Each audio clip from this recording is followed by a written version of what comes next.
ମାର୍କଣ୍ଡେୟ ପୁରାଣ ଯମର ଆସ୍ଥାନ ବର୍ଣ୍ଣନା। ମଧ୍ୟରେ ଅଛଇ ଯେଉଁ ସ୍ୱର୍ଣ୍ଣ ସିଂହାସନ, ସୁସଞ୍ଚରେ ପଡ଼ିଅଛି ଅମୂଲ୍ୟ ରତନ। ତହିଁର ଉପରେ ଦେଖ ବିଜେ ଜନ୍ତୁପତି, ଶିରର ଉପରେ ଉଡ଼େ ତାର ବୀର ଛତ୍ରୀ। କୃଷ୍ଣ ବର୍ଣ୍ଣ ପ୍ରାୟ ଦିଶେ ତାଙ୍କର ଶରୀର, କୋଦଣ୍ଡ ଯେ କାଳ ଦଣ୍ଡ ସୋହେବେନି କର। ନାନା ରତ୍ନେ ଗଠିତ ଯେ ଶିରରେ ମୁକୁଟ, କନରେ କୁଣ୍ଡଳ ବେନି ଦିଶେ ଝଟ ଝଟ। ନୀଳମଣି ମାଣିକ୍ୟ ଯେ କଣ୍ଠରେ ଶୋଭିତ, ଅଷ୍ଟରତନ ତହିଁରେ ହୋଇଛି ଜଡ଼ିତ। ପିନ୍ଧିଅଛି ସରୁ ସରୁ ପୀତବର୍ଣ୍ଣ ପାଟ, ରତ୍ନ ଓଢ଼ିଆଣି ତହିଁ ଦିଶେ ଝଟ ଝଟ। କରେଣ କଚଟି ଜେହ୍ନେ ଅରୁଣ କିରଣ, ବାହୁରେ ରତ୍ନ ବାହୁଟି ବାଜେ ଋଣ ଝୁଣ। ଶିଖି ପୁଚ୍ଛର ଆଲଟ ପଡ଼ଇ ଶିରରେ, ଚଉପାଶେ ପଡ଼େ କୃଷ୍ଣ ଚାମର ହଜାରେ। ନୀଳାଦ୍ରି ରତ୍ନ ଗୁଡ଼ାଏ ଛାମୁରେ କୁଢ଼ାଇ, ବସିଅଛି ପୁଣ ନିଜ ଗଦାକୁ ଅନାଇ। ଯେଉଁ ଚରଣକୁ ଏକ ଦୃଷ୍ଟିରେ ଚାହାନ୍ତି, ଆଣ୍ଠୁ ପର୍ଯ୍ୟନ୍ତେ ପଡ଼େ ସେହି ପାଦ ଗୋଟି। ସେ ନାଶ ଗଲେ ଆରେକ ଚରଣକୁ ଚାହିଁ, ପୋଡ଼ିବାର କଳଇ ଶିବ ବର ପାଇ। ଏମନ୍ତ ବେନି ଚରଣ ହୁଏ ଆତ ଜାତ, ଝର ଝର ଚରଣରୁ ବହଇ ଶୋଣିତ। ସିଂହାସନ ତଳେ ଅଛି ଏକ ତମ୍ବା କୁଣ୍ଡ, ସବୁ ରୁଧିର ତହିଁରେ ହେଉଅଛି ରୁଣ୍ଡ। ସେ କୁଣ୍ଡ ଭିତରେ ପୁଣି ସ୍ତ୍ରୀ ଏକ ଅଛି, ଗତ ଦୋଷୁ ଶୋଣିତ ସେ ଭକ୍ଷଣ କରୁଛି। ଏଥିର ଚରିତ ଶୁଣ ଆହେ ମୁନିବର, ଏତେ କଷ୍ଟ ପାଇଲାକ ଯହୁଁ ନାଶ କର। ଆଦିତ୍ୟଙ୍କର ଘରଣୀ ଛାୟା ମହାସତୀ, ପୁତ୍ର ଦୁହିତା ତାହାର ଗର୍ଭରୁ ଉତ୍ପତ୍ତି। ପୁତ୍ର ନାମ କୃତାନ୍ତକ, ଦୁହିତା ଯମୁନା। ଆଦିତ୍ୟଙ୍କ ବୀର୍ଯ୍ୟେହୁ ଉପୁଜିଲେ ସିନା, ସ୍ୱାମୀର ଭକତି ବଡ଼ ଛାୟା ମହାସତୀ। ଅନୁବ୍ରତେ ଖଟେ ସେହୁ ଆଦିତ୍ୟଙ୍କ କତି, ସୂର୍ଯ୍ୟର କୋଟି କିରଣ ମହାତେଜ ରାଶି। ପ୍ରିୟା ତପ ଗୁଣେ ସେହି ଦ୍ୱିଗୁଣେ ପ୍ରକାଶୀ, ଦିନୁ ଦିନ ସେ କିରଣ ଅଧିକ ଯେ ହୋଇ। ଛାୟା ଦେବୀ ତାହାକୁ ଯେ ନ ପାରିଲେ ସହି, ଭୟରେ ସେ ମହାସତୀ ହୋଇଲେ ଅନ୍ତର। ଶରୀରରୁ ଜାତ କଲେ ଦିବ୍ୟ ରୂପ ସାର, ଛାୟା ୟାକୁ ଜାତ କଲେ ମାୟା ତାଙ୍କ ନାମ। ରୂପ ଗୁଣ ବୟସରେ ଆପଣାର ସମ, ସେ ମାୟା ଦେବୀଙ୍କୁ ଚାହିଁ କହେ ଛାୟା ଦେବୀ।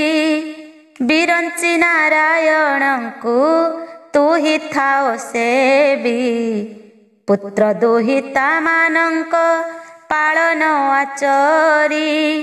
ସ୍ୱାମୀ କି ତୁ ସେବା କରି ଥାଅ ମୋହ ପରି। ଆଦିତ୍ୟଙ୍କର ତେଜ ମୁଁ ନ ପାରିଲି ସହି, ତେଣୁ ମୁଁ ତପ କରିବି ଗୋପନରେ ରହି ତପବଳେ ବହୁ ତେଜ ହୋଇଲେ ମୋହର। ପୁଣି ଆସି ଖଟିବି ମୁଁ ସ୍ୱାମୀଙ୍କ ପୟର। ଏତେ ବୋଲି ଛାୟା ଦେବି ଗଲେ ତପ ଆସେ। ଗୋପନ ହୋଇ ରହିଲେ ମେରୁ କ୍ରୋଟ ଦେଶେ। ଆଦିତ୍ୟଙ୍କ ମନ୍ଦିରରେ ରହି ମାୟା ଦେବି। ଗୃହ ଧର୍ମ ପାଳି ପୁଣି ସ୍ୱାମୀ ପାଦ ସେବି। ଦିନକର ନାଥ ଜାଣି ନ ପାରନ୍ତି ତାହା। ଛାୟା ପରାୟ ମଣିଣ ବହୁତ ସେ ନେହା। ଆଦିତ୍ୟଙ୍କ ବୀର୍ଯ୍ୟେ ମାୟା ଦେବୀ ଗର୍ଭଗତେ। ଉପୁଜିଲା ମହାକାଳ ନାମେ ଏକ ପୁତ୍ରେ। ଛାୟା ପୁତ୍ର ଯମ ମାୟା ପୁତ୍ର ମହାକାଳ। ଦୁହେଁ ମହାବଳୀ ପୁତ୍ର ଆଦିତ୍ୟଙ୍କ ବାଳ। ଏହି ମତେ ଗଲା କେତେ ଦିବସ ଅନ୍ତରେ। ଅମୃତ ବଣ୍ଟନ ହେଲା ସ୍ୱର୍ଗ ଭୁବନରେ। ମାଳତୀ ଦେବୀ ଗଲେ ଯେ ମାୟା ଦେବୀ ତୁଲେ। କୃତାନ୍ତକ ସେ ଅମୃତ ଦକ୍ଷିଣ ମାଗିଲେ। ଜନନୀ ବୋଲେ ଆସନ୍ତୁ ତୁମ୍ଭ ନିଜ ମାତ। ତାହାଙ୍କ ସଙ୍ଗତେ ତୁମ୍ଭେ ଭୁଞ୍ଜିବ ଅମୃତ। ମାତା ଏକ ହନ୍ତେ ସେନ ବୁଝିଲା ବାଳୁତ। ସାବତ ମାତାର ଦୟା ନବସଇ ଚିତ। ବହୁ ପ୍ରକାରେ ବାଳୁତ ଯହୁଁ କଲା ଅଳି। ରାଗେଣ ମାତା ପୁତ୍ରକୁ ହୋଇଲେ କଚଳି। ବୋଇଲେ ମତେ କେତେ ତୁ ଚିଟା ହୋଇ ଲାଗୁ। କହିଲେ ନ ବୁଝୁ ପୁଣି ନାହିଁ ନାହିଁ ମାଗୁ। ଆଝୁ ତୋହର ନୟନ ପଡ଼ିବ ଯେ ଠାଇଁ। ପୋଡ଼ୁ ସେହୁ ପଦାର୍ଥ ଯେ ମହାଜ୍ୱାଳା ପାଇ। ତାହା ଶୁଣି କୋପ କଲା ବାଳୁତ ନନ୍ଦନ। ମାତାଙ୍କୁ ଗୋଇଠା ଏକ ମାଇଲା ବହନ। ପାଦ ଘାତରେ ବିମୁଖ ହେଲେ ମହାସତୀ। କୃତାନ୍ତକ ଦେବତାଙ୍କୁ କୋପେ ସାପ ଦିଅନ୍ତି। ବୋଇଲେ ତୋର ଚରଣେ କୁଷ୍ଠ ବ୍ୟାଧି ହେଉ। ବସିବା ଠାବରେ ସେହି ଚରଣ ମିଳାଉ। ଜନ୍ତୁପତି ପଣ ଯେଣୁ ଯୋଗ ଅଛି ତୋତେ। ସଞ୍ଜୀବନୀ ପୁରେ ତୁହି ବସିବୁ ନିଶ୍ଚିନ୍ତେ। ଗ୍ରହଙ୍କର ମଧ୍ୟେ ତୋର ନାମ ଶନୈଶ୍ଚର। ଯମରାଜା ପଣେ ପାଇ ଜନ୍ତୁ ନାଶ କର। ଶୁଣ ଆହେ ମହାଋଷି ପୂର୍ବର ବୃତ୍ତାନ୍ତ। ମାତାର ସାପେ ହୋଇଲେ ଯମ ବ୍ୟାଧିମନ୍ତ। ଏହି ସେହି ସୂର୍ଯ୍ୟ ସୁତ ଏହା ନାମ ଶନି। ଜନ୍ତୁରାଣ ପଣେ ବିଜେ ପୁର ସଞ୍ଜୀମନି। ଆରେକ ମୂର୍ତ୍ତିର ନାମ ଅଟେ ଶନୈଶ୍ଚର। ରାଜା ହୋଇ ବସିଛନ୍ତି ସୁଧର୍ମା ସଭାର।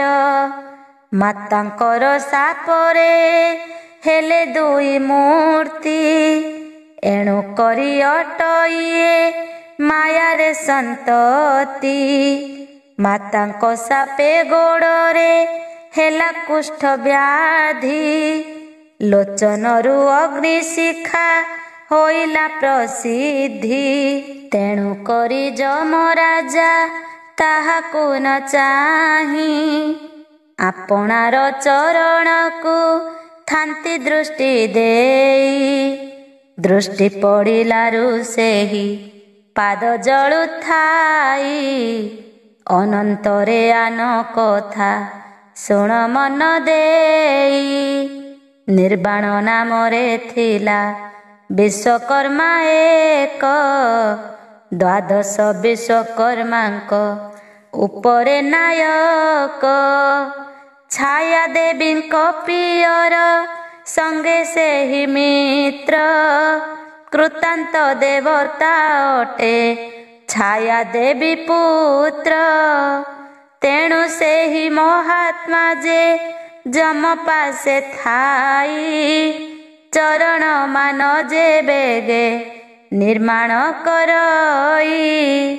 ଯମ ଯେ ଚାହାନ୍ତେ ସେହି ହୁଅଇ ଦହିର୍ଯ୍ୟ। ଯାହା ସେ କର୍ମରେ ଅର୍ଜି ଅଛି ଜନ୍ତୁରାଜ। ଜନ୍ତୁପତି ତଳକୁ ସେ ଦୃଷ୍ଟି ଦେଇଥାଇ। ବେକ ବ୍ୟଥା କଲେ ପାପୀ ମାନଙ୍କୁ ଅନାଇ। ପାପୀ ମାନଙ୍କ ଶରୀର ହୁଅଇ ଦହିର୍ଯ୍ୟ। ପୁଣି ନିଜ ଚରଣକୁ ଚାହେଁ ଜନ୍ତୁରାଜ। କୃଷ୍ଣ ବର୍ଣ୍ଣ ଦେଖିଲେ ସେ ହୁଅଇ ସନ୍ତୋଷ। କଳା ଦ୍ରବ୍ୟମାନ ତହିଁ ଅଛି ଚଉପାଶ। ବସ୍ତ୍ର ଅଳଙ୍କାର ଆଦି ଚାମର ସହିତେ। କୃଷ୍ଣ ବର୍ଣ୍ଣ ଦିଶଇ ସେ ଆପଣା ସଙ୍ଗତେ। ତେଣୁ ବୋଲନ୍ତି ଯେ ଜନ୍ତୁ ପତି କୃଷ୍ଣ ମୁନି। ବ୍ୟାଧିମନ୍ତ ହୋଇଲେ ସେ ମାତା ସାପ ଘେନି। ଶନିଶ୍ଚର ପାଦେ କୁଷ୍ଠ ବ୍ୟାଧି ହେବା ଚାହିଁ। ମନେ ବହୁ ଚିନ୍ତା କଲେ ଆଦିତ୍ୟ ଗୋସାଇଁ। ଆବର ଦେଖିଲେ ସଦା ତଳକୁ ବଦନ। ଅଗ୍ନି ଶିକ୍ଷା ଝିଣି କରି ବିକାଶ ଲୋଚନ। ପରହିତରେ ସେ ଚାହିଁ ନଥାଏ କାହାକୁ। ବସିଅଛି ଶନିଶ୍ଚର ଅନାଇ ପାଦକୁ। ଗୋଡ଼ରୁ ଶୋଣିତ ବହି ପଡ଼େ ଝର ଝର।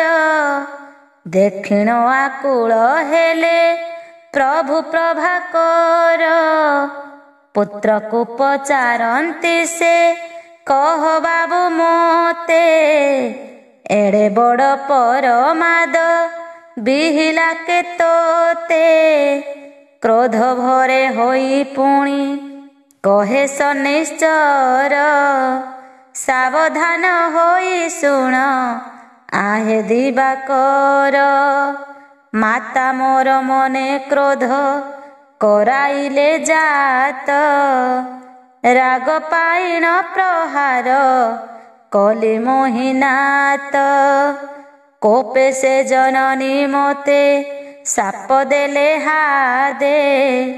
ବୋଇଲେ କୁଷ୍ଠ ବ୍ୟାଧି ହେଉ ତୋର ପାଦେ। ଆବର ବୋଇଲେ ତୁହି ଯେଣିକି ଚାହିଁବୁ।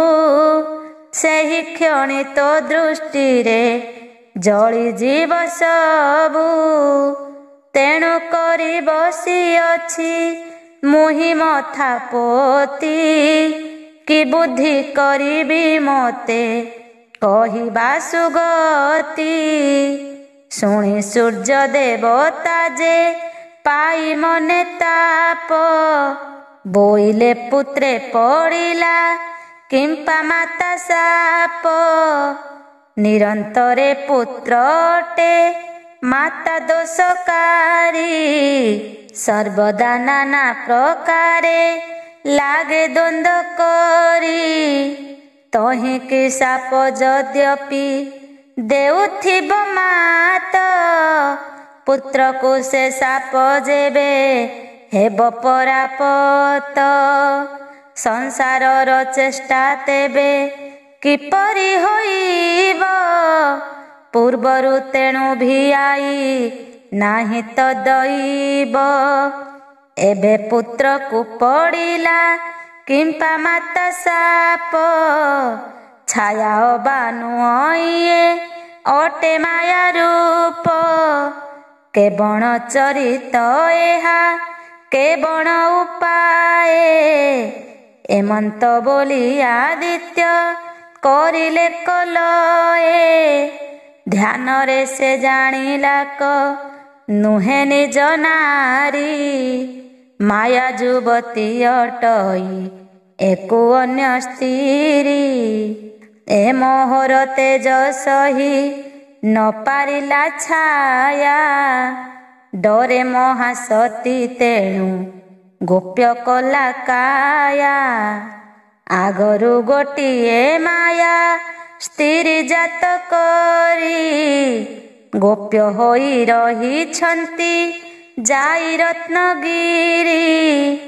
ତାର ମନ୍ଦ ବୁଦ୍ଧିରୁ ମୋ ପୁତ୍ର ନାଶ ଗଲା। କିମ୍ପାଇଁ ସେ ଛାୟା ଦେବି ଏହା ବିଚାରିଲା। ଏତେ ବୋଲି ମନ ମଧ୍ୟେ ଭାଳି ଦିନ ମଣି। ମେରୁକୁ ମାଗିଲେ ଯାଇ ଆପଣା ଘରଣୀ। ବୋଇଲେ କତୋର ତହିଁ ଅଛି ମୋର ନାରୀ। ତପ କରୁଅଛି ମୋହ ତେଜକୁ ସେ ଡରି। ଛାୟା ମହାସତୀର ଯେ ଅଟୁ ତୁହି ପିତା। ଛାୟା ମହାସତୀ ଅଟେ ତୋହର ଦୁହିତା। ତେଣୁ ସେହି ମହାସତୀ ଅଇଲା ତ ପାଶ।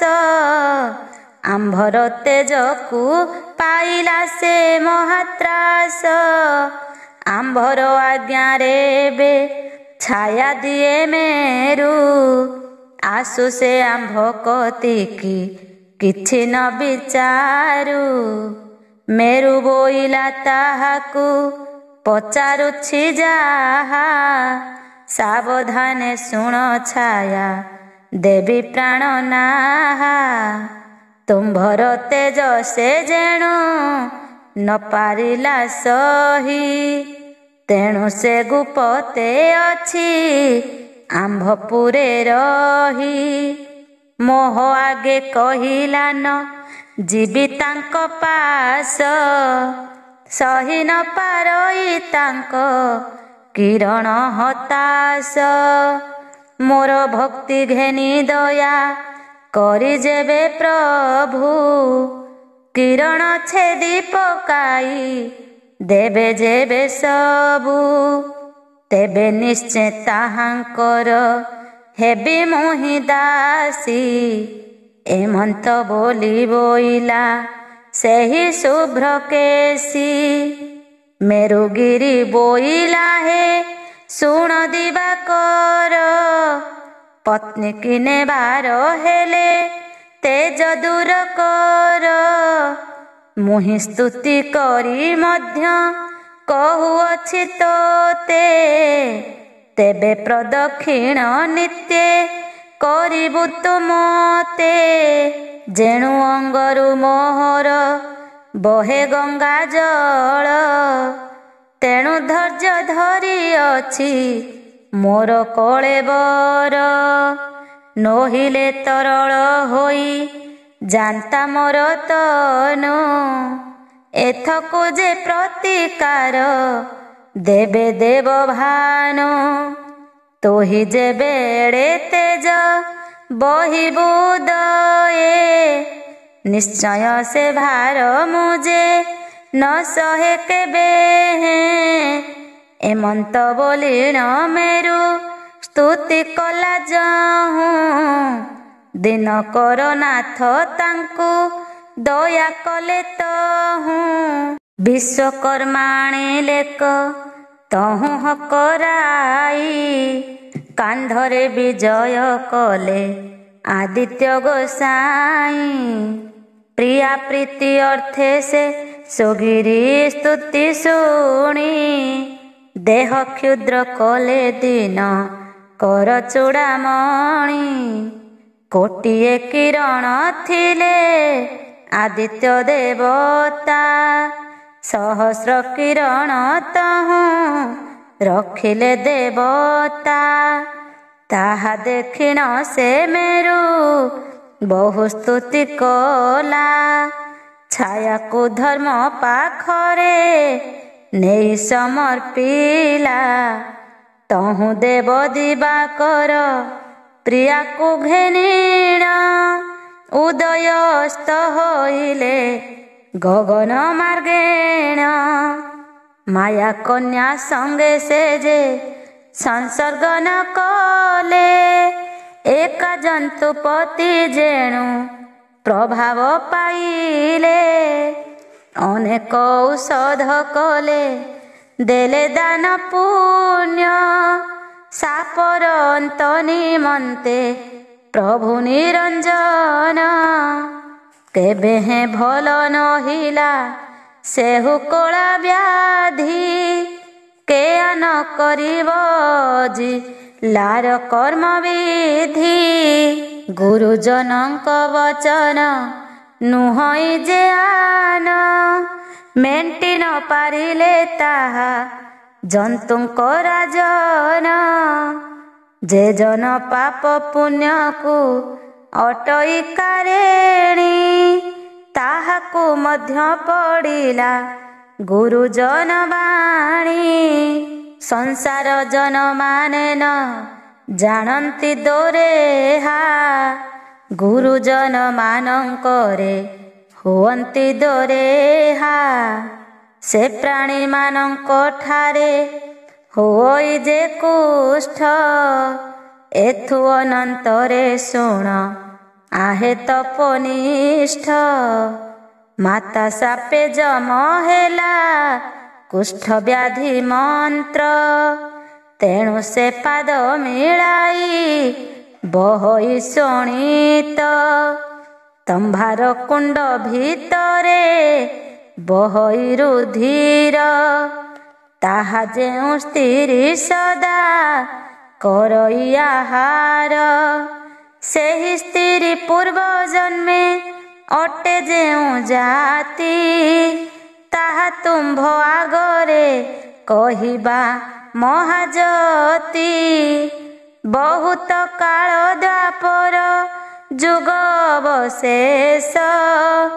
କଳ୍ପ ଦ୍ୱୀପ ବୋଲିଣ ଏକ ମହାଦେଶ। ବିଶାଖା ନାମେ ପର୍ବତ ସାନ୍ଦ୍ର ନଦୀ କୂଳେ। କୁଶପୁର ବୋଲି ଏକ ଗ୍ରାମ ତହିଁ ତଳେ। ସେ ଗ୍ରାମର ପୂର୍ବ ଭାଗେ ବ୍ରାହ୍ମଣ ଶାସନ। ଚନ୍ଦ୍ରପାଣି ବୋଲି ତହିଁ ଥିଲା ଏକ ଜନ। ସେ ବିପ୍ର ଭାରିଜା ନାମ ଅଟଇ ସୁକାନ୍ତି। ସ୍ୱାମୀର ସୋହାଗୀ ସେହି ଅତି ପ୍ରିୟବତୀ। ଚନ୍ଦ୍ରପାଣି ବ୍ରାହ୍ମଣ ଯେ ଅଟେ ଋକ୍ବେଦୀ। ଜାଣଇ ସକଳ ଶାସ୍ତ୍ର ବହୁତ ପ୍ରସିଦ୍ଧି। ପୁରାଣ ପାଠ କରି ସେ ଜାଣେ ପାପ ପୁଣ୍ୟ। ପାପକୁ ସେ ଅନୁମାନି ଧର୍ମେ ଦେଲା ମନ। ଯାବତ ଧର୍ମ ପାଳଇ ବ୍ରତ ଏକାଦଶୀ। ମାସ ପୂର୍ଣ୍ଣରେ ବଞ୍ଚଇ ହୋଇ ନିରାମିଷି। ବହୁତର ନିଷ୍ଠାବନ୍ତ ହୋଇଥାଇ ଅଙ୍ଗ। ଘୋଷଇ ସେ ହରି ନାମ ବସେ ସାଧୁ ସଙ୍ଗ। ଯେତେବେଳେ ସେ ବ୍ରାହ୍ମଣ ଧର୍ମେ ଦେଲା ମନ। ବ୍ରତ ଉପବାସେ ଦେହ ହୁଅଇ ତା କ୍ଷୀଣ। ତାହା ଦେଖି ତା ଭାରିଜା ଭାଳେ ନିତ୍ୟ ମନେ। ସ୍ୱାମୀର ଆଗରେ ପୁଚ୍ଛା କଲା ଏକ ଦିନେ।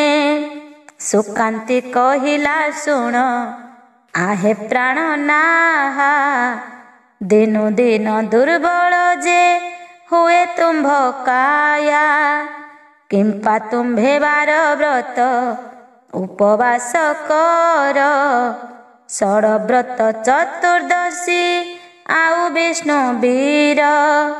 ଆମିଷ ନ ଭୁଞ୍ଜି କଲ ଆହାରକୁ ତୁଚ୍ଛ ଆତ୍ମାକୁ ଦୁଃଖ ଦେଇଣ କେଉଁ ଧର୍ମ ଇଚ୍ଛ ଜୀବ ଥାଉଁ ଥାଉଁ ଦୁଃଖ ଆତ୍ମାକୁ କି ଦେଉ ମଲା ଉତ୍ତାରେ ଭୁଞ୍ଜିବ ସୁଖ ପୁଣି କାହୁଁ ଏମନ୍ତ ବୋଲିଣ ତୁମ୍ଭେ କରୁଅଛ ଆସ ସୁଖ ଭୋଗ ଛାଡ଼ି ଦିଅ ଆତ୍ମାକୁ ଯେ ପ୍ରାସ ମୋହର ବୋଲ କରିଣ ଏହା ସବୁ ଛାଡ଼ ମଲା ପିଣ୍ଡ ପରେ କିମ୍ପା ନ ଯାଇ ଶଗଡ଼ ଜିଥିବା ଯାକ ଖାଇ ହୋଇଥିବା ସୁଖୀ ମରିଗଲେ ଲୋଡ଼ିଲେ ତ ଆଉ ପାଇବା କି ମୋହର ଶପଥଟି ନ କର ଏହି ମାନ ଦୁଇ ପ୍ରାଣୀ ସୁଖେ ରହି ବଞ୍ଚିଥିବା ଦିନ ଗୃହସ୍ଥ ବୋଇଲା ତୁହି କିଛି ହିଁ ନ ଜାଣୁ ସବୁଦିନେ ଯିବାର ପ୍ରାୟ କି ମଣୁ ଦେହୁ ପ୍ରାଣ ଛାଡ଼ିଗଲେ ପରେ ସବୁ ସୁଖ ପୁଣ୍ୟ କରିଥିଲା ପରେ ନ ପାଇବ ଦୁଃଖ ସଂସାରର ସୁଖ ମାନ ପିଣ୍ଡେ ଏକା ଲେଖା ବାର ବ୍ରତ ଧର୍ମ ଜାଣ ଆତ୍ମାର ଏ ଶାଖା ଆମ୍ଭର ନିମନ୍ତେ ସିନା ସବୁ ବିତାରିଣ ଏହି ପିଣ୍ଡ ଗୋଟିକ ଯେ ଅଟେ ଅକାରଣ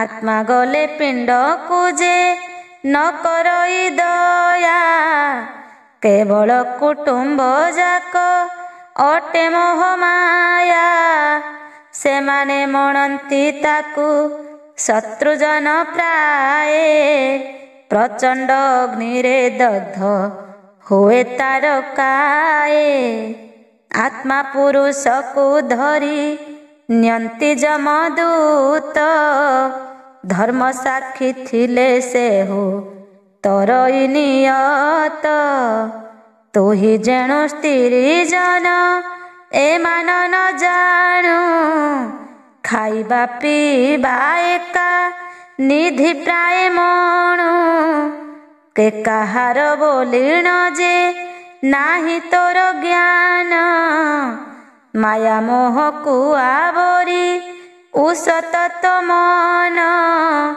84 ଖଣ୍ଡ ଜ୍ଞାନ ସର୍ଜିଲା ଦଇବ ଏକ କଥାଏ ପାଳିଲେ ସଂସାର ତରିବ ମୁହିଁ ଯେ ବ୍ରାହ୍ମଣ କୋଳେ ହୋଇଲି ଉତ୍ପତ୍ତି ଧର୍ମ ନ ପାଳିଲେ କାହୁଁ ପାଇବି ମୁକତି ତୁହି ଯେଣୁ ଏଥକୁ ଗୋ ନିରୋଧନ କର କର୍ମହୀନ ଜନେ ନାହିଁ ସଂସାରରେ ପାର ତାହା ଶୁଣି ଘରଣୀ ଯେ ହସିଲା ଅଳପ ବୋଇଲା ଯାହା କହ ଯେ ନୁହଁ ସ୍ୱରୂପ ମୁହିଁ ଯାହା ବୁଝିଅଛି କେହି ନ ବୁଝଇ ଦେହକୁ ଦୁଃଖ ଦେଇକି ସଂସାର ତରଇ ଜିଅନ୍ତା ନ ନିଅନ୍ତି ତ ଧରି ଜମଗଣେ ତହିଁକି ଭୁଲି କିମ୍ପାଇଁ ମୋର କାରଣେ ଗୃହସ୍ଥ ବୋଲଇ ତୁହି ହେଲୁ ନିଶ୍ଚୟ ବାଇ ଜୀବନେ ଥିଲେ ସିନା ସେ ଜିଅନ୍ତା ହୁଅଇ ସକଳ ଆତ୍ମାକୁ ସିନା ଦୁଃଖ ସୁଖ ଲାଗେ ତାହାର ବିହୀନେ ପିଣ୍ଡ ରହେ ପୃଥ୍ୱୀ ଭାଗେ ପ୍ରତ୍ୟକ୍ଷ ମୂଢ଼ ପରାଣୀ ଦେଖଇ ନୟନେ ମରିବା ଯାଏ ହିଂସାନ ଛାଡ଼ିବ ସେ ମନେ ତୋହର ଯେ ସ୍ଥିରୀ ବୁଦ୍ଧି ନ ବୁଝୁ କହିଲେ ଏତେ କବଲିଣ ବିପ୍ର ସ୍ନାନ କରି ଗଲେ। ସୁକାନ୍ତି ବ୍ରାହ୍ମଣୀ ମନେ ବିଚାରଇ ରହି, ମୋହର ବୋଲ ଯେବେ ନ କରେ ପ୍ରାଣ ସାଇ। ମୁହିଁ ତେବେ ହାଙ୍କର ଖଣ୍ଡିବଇ ତପ, ଏଥକୁ ଯେତେକ ପଛେ ଲାଗୁ ମୋତେ ପାପ। ଆଜି ତ ପୂର୍ଣ୍ଣିମା ତିଥି ରବିବାର ହୋଇ, ଭୋଜନ କାଳେ ଆମିଷ ଦେବଇଁ ଲୁଚାଇ। ଏତେକ ବୋଲି ବିଚାର କରି ସେ ବ୍ରାହ୍ମଣୀ, ଅଇଲେ କ ସ୍ନାନ ସନ୍ଧ୍ୟା ସାରି ଚକ୍ର ପାଣି। ପାଦ ପଖାଳିଣ ଆସି ପଶିଲେ ସଦନେ, ପୂଜା ବୈଶ ଦେବା ଅନ୍ତେ ବସିଲେ ଭୋଜନେ। ଅନ୍ନ ବ୍ୟଞ୍ଜନ ଆଣିଣ ପରସିଲା ନାରୀ, ଗୁପତେ ଆମିଷ ସବୁ ଦ୍ରବ୍ୟ ଅଛି ଭରି।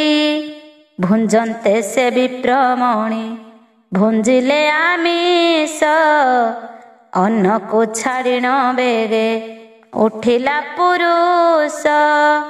ଭାରି ଯାକୁ ବୋଇଲା ତୁ ଏଡ଼େ କୃତ୍ୟ କଲୁ, ରବିବାର ଦିନ ମୋତେ ଆମିଷ ଯେ ଦେଲୁ। ଅଜ୍ଞାନରେ ଭୁଞ୍ଜାଇଲୁ ତୁ ମୋତେ ଆମିଷ, ଗୁପତ କରିଣ ଦେଲୁ ଏଡ଼େ ତୋ ସାହସ। ତୁ ମୋହର ପ୍ରିୟବତୀ ଅଟୁନା ଜଗତେ, ଏ ଦୋଷକୁ ସାପ ମୁହିଁ ଦେଉଅଛି ତୋତେ। ଆମିଷରେ ତୁହି ଯେଣୁ ବଢ଼ାଇଲୁ ପ୍ରୀତି, ଶୁଣି ତ ଆହାର ତୋତେ ଦେବ ଜନ୍ତୁପତି। ସର୍ବଦା ରୁଧିର ପାନ କରିବୁ ତୁ ଯହିଁ, ଯମରାଜା ରଖିବ ଯେ ତୋତେ ସେଇ ଠାଇଁ। ଯେତେ କାଳ ଯାଏ ଯମ ରାଜା ରହିଥିବ, ସେତେ କାଳ ପର୍ଯ୍ୟନ୍ତେ ରୁଧିର ସେ ଦେବ। ମୁହିଁ ସେ ପତିତ ହର ଅଟଇ ଦେବତା, ମୋର ସାପ ତୋତେ କେବେ ନହେବ ଅନ୍ୟଥା। ଏମନ୍ତ ସାପ ବ୍ରାହ୍ମଣ ପତ୍ନୀ କି କହିଲା, କେତେ ହେକ ଦିନରେ ସେ ଏଥକୁ ଅଇଲା। ତାର ପାପ ପୁଣ୍ୟ ଯମ ରାୟ ସେ ବୁଝିଲେ, ଆପଣା ରୁଧିର ତାକୁ ଆହାରାର୍ଥେ ଦେଲେ। ବୋଇଲେ ମୋ ପାଦୁ ଯେତେ ବାହାରେ ଶୁଣିତ, ଦେଖିବାର ଲୋକମାନେ ମଣନ୍ତି ବିକୃତ। ଆସ୍ଥାନରେ ବସିଥିଲେ ମୋତେ ଦେଖି ଲୋକ, ଉପରୋଧେ ନ ବୋଲନ୍ତି ହୁଅନ୍ତି ବିମୁଖ।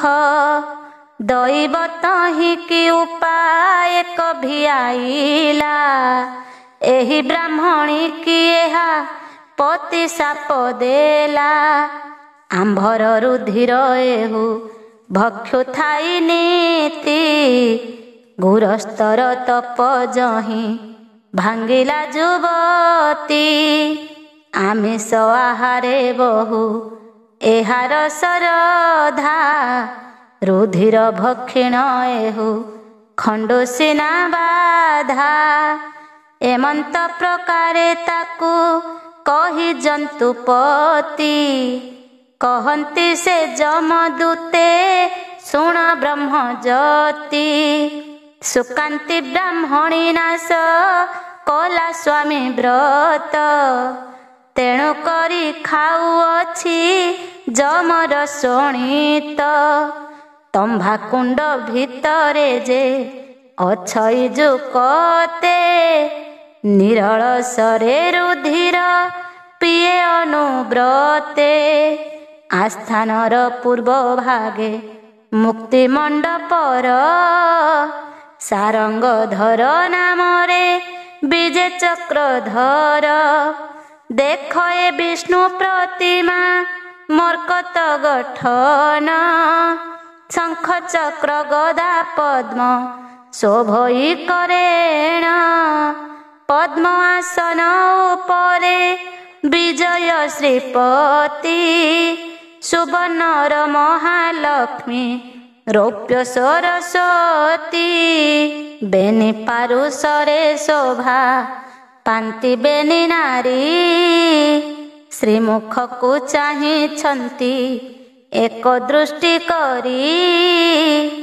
ଅନେକ ପ୍ରତିମା ତହିଁ ଦେବତା ଗଠନ। ଚଉକତି ବେଢ଼ିଛନ୍ତି ଦେବନାରାୟଣ। ସେହି ବିଷ୍ଣୁ ଦେବତାଙ୍କୁ ଯମ ପୂଜା କରି। ଜନ୍ତୁମାନଙ୍କ ଉପରେ ଅଟେ ଅଧିକାରୀ। ସେହି ବିଷ୍ଣୁ ପ୍ରତିମାର ସିଂହାସନ ତଳେ ଯେ ବଣ ବେନି ପୁରୁଷ ଛନ୍ତି ଏକ ମେଳେ। ସେ ବେନି ଚିତ୍ରଗୁପ୍ତ ଯେ ଯମର କାରଣ। ନାନା ଜୀବ ଜନ୍ତୁ କରି ଅଛନ୍ତି ଭିଆଣ। ଏ 14 ଭୁବନରେ ଯେତେ ଦେହବନ୍ତ। ଏହାଙ୍କ ପାଞ୍ଜିରେ ସର୍ବେ ହୁଅନ୍ତି ଗଣିତ। ସକଳ ଗୁରୁଙ୍କର ଏ ଅଟେ କର୍ମ ଗୁରୁ। ଏହାଙ୍କର ବୋଲେ ଆମ୍ଭେ ଜନ୍ମ ମୃତ୍ୟୁ କରୁ। ବିଷ୍ଣୁର ବେନି ଲୋଚନ ହୋଇଲେ ଉତ୍ପତ୍ତି। ସବୁ କଥା ଆମ୍ଭଙ୍କୁ ଏ କହି ବେଦପତି। ସଞ୍ଜୀମନୀପୁରକୁ ଏ କାରେଣୀ ଅଟନ୍ତି। ନିଦା ବିଷ୍ଣୁ ଆଜ୍ଞାରେ ଯେ ଯମକୁ ଖଟନ୍ତି। ଜାଣନ୍ତି ଏ ଚରାଚର ପୃଥି ପାପ ପୁଣ୍ୟ।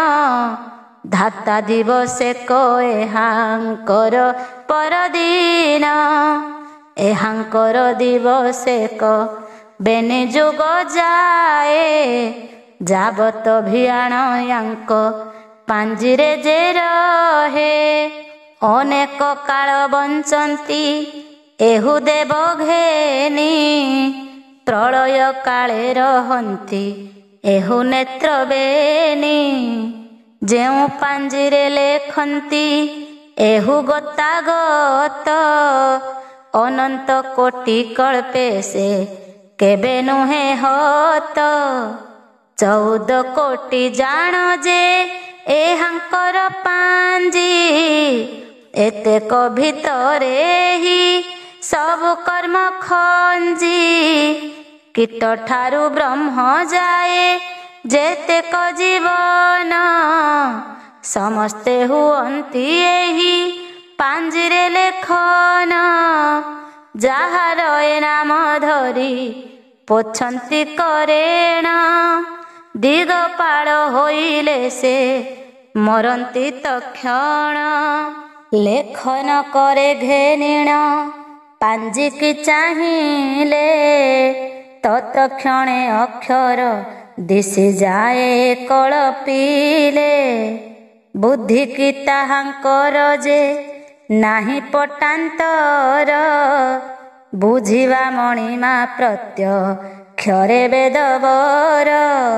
କରତା ଈଶ୍ୱର ଏହୁ କର୍ମ ଗୁଣ ନିଧି।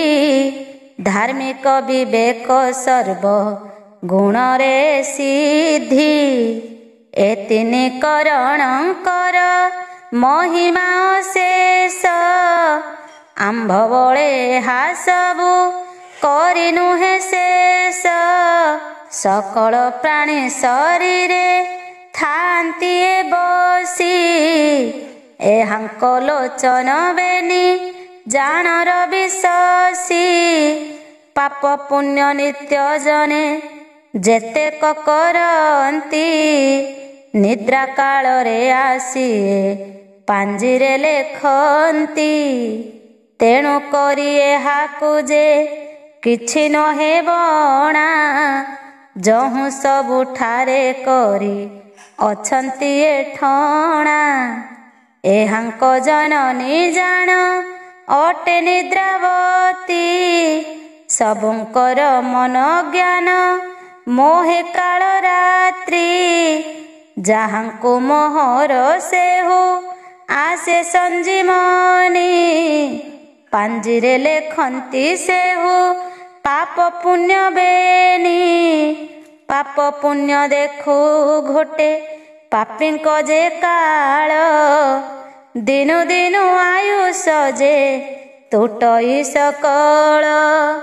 ବୟସ ଯେ ବଢ଼ୁ ବଢ଼ୁ ଆୟୁ ହୁଏ ଊଣା। ଲୋଭଇ ସେ ମୃତ୍ୟୁ ଗତି ଜ୍ଞାନ ହୁଏ ବଣା। ଏ ପ୍ରକାର ଏ ସଂସାର କେତେ ଆତ ଜାତ। ବଦନ୍ତି ଯେ ଯମଦୂତେ ଶୁଣ ତପୋବନ୍ତ। ଜଗତିର ଅଗ୍ନି କୋଣେ ମାଣିକ୍ୟ ମୁଣ୍ଡାଇ। ତହିଁକି ଯେ ଅବଧାନ କରିବା ଗୋସାଇଁ। ମଧ୍ୟରେ ବସଇ ଯେହୁ ମଣି ସିଂହାସନ। ତମ୍ଭାର ପ୍ରତିମା ବିଜେ ଯଥା ହୁତାସନ। ପ୍ରତ୍ୟକ୍ଷେ ପ୍ରତିମା ରୂପେ ହୁତାସନ ବିଜେ। ପଞ୍ଚମୂରତି ଶିଖା ଯେ ଶରୀର ବିରାଜେ। ମର୍କତ ଖମ୍ବ ମନ୍ଦାର ମାଳ ଯେ ଗଳାରେ। ପ୍ରଚଣ୍ଡ ମୁଦ୍ଗର ଦୁଇ ସୋହେବେ ନିକରେ। କନକର ପିଢ଼ାରେ ଯେ ବହନ ବିଜଏ। ଚଉକତିରେ ଅନେକ ଜନ ବେଢ଼ି ରହେ। ସେ ଲୋକମାନେ ସମସ୍ତେ ଜାଣ ପିତୃଗଣ। ମଞ୍ଚରେ ମାନବ ଯେହୁ ଜାତିରେ ବ୍ରାହ୍ମଣ। ଅଗ୍ନି ସେବା କରି ବସି ଅଛନ୍ତି ସେଥେ। ତେଣୁ ସେହି ଅଗ୍ନିହୋତ୍ରୀ ବୋଲାନ୍ତି ଜଗତେ। ବହୁତ ପୁଣ୍ୟବନ୍ତ ଯେ ଅଟନ୍ତି ଏମାନେ। ବିଚିତ୍ର ଅଙ୍ଗ ଘେନିଣ ବସନ୍ତି ଏ ସ୍ଥାନେ। ଯେଉଁ ବ୍ରାହ୍ମଣ ଅନେକ ତପ କରିଥାଇ। ଯମ ଆସ୍ଥାନେ ବସନ୍ତି ସେହି ଠାବ ପାଇ। କିପରି ଲୋକ ପାରନ୍ତି ଏ ଆସ୍ଥାନେ ବସି। ତୁମ୍ଭର ଆଗେ କହିବା ତାହା ମହାରୁଷି। ବ୍ରାହ୍ମଣ କୁଳରେ ଯେହୁ ହୋଇଥାଇ ଜନ୍ମ। ତାର ସୁଜ୍ଞାନ ପ୍ରସନ୍ନେ ଜାଣେ ଶାସ୍ତ୍ର ଧର୍ମ। ପିତା ଗୁରୁଙ୍କ ମୁଖରୁ ଜ୍ଞାନ କଥା ଶୁଣି। ଘେନଇ ଧର୍ମର ଭାଷା ମନେ ତାହା ଗୁଣି। ବିଦ୍ୟା ପଠନ କରନ୍ତି ଜାଣି ଧର୍ମ ରୀତି। ବହୁତ କାଳରୁ ଯାର ପାପେ ଥାଇ ଭୀତି। ବ୍ରତ ହୋଇ କରି କାନ୍ଧେ ଘେନଇ ପଇତା। ପଢ଼ିବ ବେଦ ବାକ୍ୟ ଯେ ହୋଇବ ସୁଜ୍ଞାତା। ତିନି ସନ୍ଧ୍ୟାରେ ଯେ ସ୍ନାନ କରିଥିବ ନିତ୍ୟେ। ମଳିନ ଦେହ ନହିବ ସେହି କଦାଚିତେ। ଜାଣି ଗାୟତ୍ରୀ ସାବିତ୍ରୀ ଆଦି ମନ୍ତ୍ର ସାର। ତୋଷିବ ସେ ଦେବତାଙ୍କୁ ପୂଜି ବୈଶ୍ୱାନର। ଯାବତ ସେବାର ବ୍ରତ ସବୁ ଆଚରିବ। ବିଷ୍ଣୁ ଶିବ ମୂର୍ତ୍ତି ନିତ୍ୟ ଦର୍ଶନ କରିବ। ଆଦିତ୍ୟ ଉଦୟ ନହୁ ସମର୍ପିବ ଜଳ। ଦେବୀଙ୍କୁ ପୂଜିବ ଯେହୁ ଦେଇ ଗନ୍ଧ ଫୁଲ। ଶୂଦ୍ରକୁ ନ ବୋଲିବ ସେ ଆଜ୍ଞା ଅବଧାନ। ତପକୁ ଶ୍ରେଷ୍ଠ କରିଣ न ଘେନିବ ଦାନ। ଆପଣା କର୍ମ ଧର୍ମ ନ ଦେବ ଅନ୍ୟ ଜାତି। କୁକର୍ମର କଥା ମାନ ନ ଶୁଣିବ ଶ୍ରୁତି। ଅଗୋଷ୍ଠୀ ଲୋକର ସଙ୍ଗେ ପ୍ରବେଶ ନହିବ। ବିବାଦ କଥାକୁ ଦେଖି ଅପସରି ଯିବ। କୋପ ନ କରିଣ ହେବ ନାହିଁ ଅସନ୍ତୋଷ। ଯାବତ ଜନ୍ତୁଙ୍କ ଠାରେ କରିବ ବିଶ୍ୱାସ। ସୂର୍ଯ୍ୟ ବାରେ ଚନ୍ଦ୍ର କ୍ଷୟ ନ କରିବ ରତି। ଶୀତକୁ ସେ ନ ଡରିବ ପାଣିରେ ତା ପ୍ରୀତି। ଅନୀତି ଅନ୍ୟାୟ କିଛି କେଭେ ନ କରିବ। ପ୍ରାଣ ଥିବା ପର୍ଯ୍ୟନ୍ତେ ପାପେ ଡରିଥିବ। ସ୍ୱପୁତ୍ରକୁ କୂଳେ ରଖି ଆସେ ଯମପୁରେ। ଏମନ୍ତ ବ୍ରାହ୍ମଣ ଗୋଟି ବସିବ ସଭାରେ। ଯେ ବଣ ବ୍ରାହ୍ମଣ ହୋଇ ଥିବ କ୍ରିୟାହୀନ। ନଟ ଭାଟ ମଦ୍ୟପାନ ଚୌର୍ଯ୍ୟ ଜ୍ଞାନ। ସ୍ନାନ ସନ୍ଧ୍ୟା ନ କରେ ଯେ ନ ଚିହ୍ନେ ଦେବତା। ବେଦ ବିଦ୍ୟା ନ ପଢ଼ିଣ କୌତୁକେ ମତା। ସୋଦାରକୁ ପେକ୍ଷି ସେ କରେ ପରେ ରତି। ଶୂଦ୍ର ସମାନ ହୋଇ ଯେ କାର୍ଯ୍ୟ ଆଚରନ୍ତି। ଗୋରସ ଲବଣ ବିକୁ ଥାନ୍ତି ଧନ ଆସେ। ବୈଦ ପଣ କରନ୍ତି ବୁଲି ଦେଶେ ଦେଶେ। ଯଜ୍ଞ ମୋକ୍ଷଣ କରନ୍ତି ଯେହୁ ପଶୁ ଜୀବ। ଶୂଦ୍ରକୁ ବିକନ୍ତି ପୁଣି ଯେହୁ ଦାନ ଗାବ। ଅବିଭା ହୋଇଣ ଯେହୁ ହନ୍ତି ଅବିବେକ। ସମ୍ଭାଳ ଏମନ୍ତ ବ୍ରାହ୍ମଣକୁ କୁମ୍ଭୀପାକ। ସ୍ୱରୂପ କହିଲୁ ଏହି ଅଟେ ତଥ୍ୟବାଣୀ। ଦକ୍ଷିଣ ମଣ୍ଡପର ଯେ ଶୁଣିବା କାହାଣୀ। ଦକ୍ଷିଣ ଜଗତି ତଳେ ଏକଲୟ କର। ଧବଳ ମଣ୍ଡପ ଗୋଟି ଦିଶେ ହୀରା ସାର। ରୂପା ସିଂହାସନ ତହିଁ ପିତୁଳାଏ ହେମ। ଚତୁର୍ମୁଖ ମୂର୍ତ୍ତି ପ୍ରତ୍ୟକ୍ଷରେ ବେଦ ବ୍ରହ୍ମ। ଅନେକ ଋଷି ଅଛନ୍ତି ତାଙ୍କ ଚଉକତି। ପ୍ରତିମା ରୂପରେ ସ୍ଥାପି ଅଛି ଜନ୍ତୁପତି। ଜଗତର ପାପ ପୁଣ୍ୟ ବୁଝିବା ନିମନ୍ତେ ବିଧାତା ପୁରୁଷ ସ୍ଥାପି ଅଛନ୍ତି ଟିଏଥେ। ଚିତ୍ରଗୁପ୍ତଙ୍କ ପାଞ୍ଜି ବଣା ହୋଇ ଗଲେ। ତକ୍ଷଣେ ଜାଣନ୍ତି ସବୁ ଧାତାଙ୍କୁ ଚାହିଁଲେ। ଏ ବ୍ରାହ୍ମଣଙ୍କୁ ଚାହିଁଲେ ପ୍ରତ୍ୟକ୍ଷ ଦିଶଇ।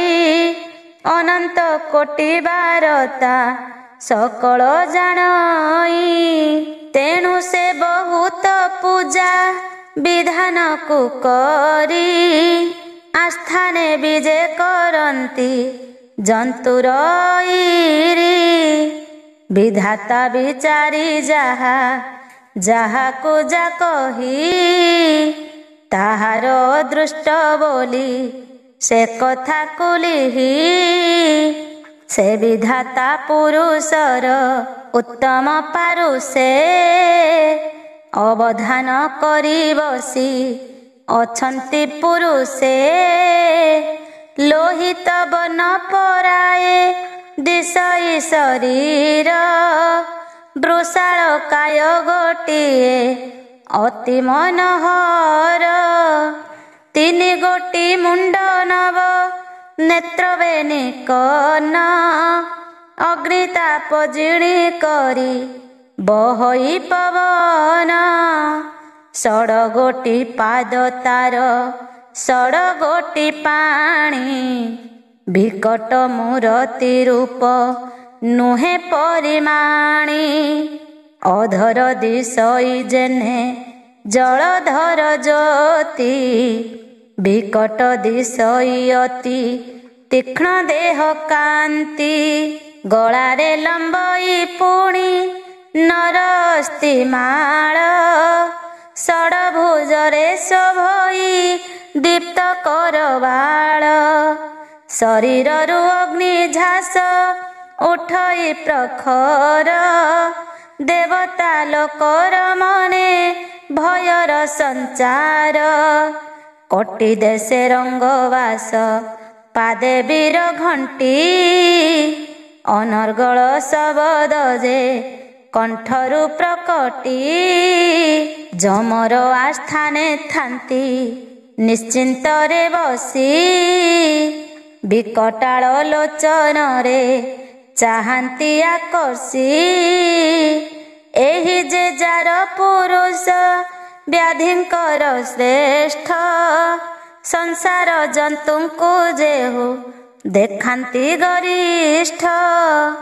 ଈଶ୍ୱର କୃପାରୁ ଏହି ହୋଇଥିଲେ ଜାତ। ଯେଉଁଦିନ ହର କଲେ ଅନଙ୍ଗ କୁହତ। ସେଦିନୁ ଯେଉଁ ପୁରୁଷ ଜନମ ହୋଇଲା। ତାହାର ତେଜ ନାଶିଣ କାମନାଶ ଗଲା। ତେଣୁ ତାହାକୁ ବିକଟ ରୂପ ଧାତା ଦେଲା।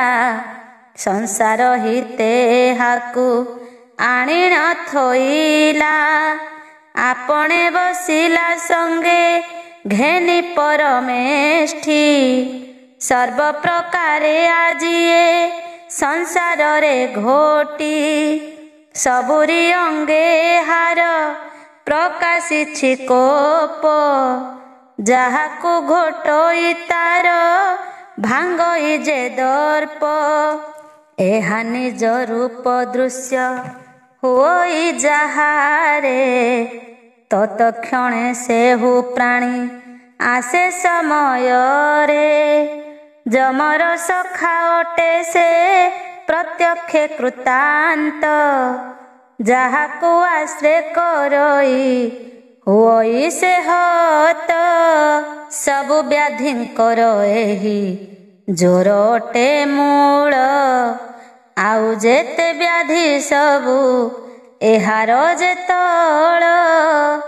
ଆମ ପିତ୍ତ ଶ୍ରେଷ୍ଠ ଅଟେ ଏହାର ଯେ ମୁଣ୍ଡ।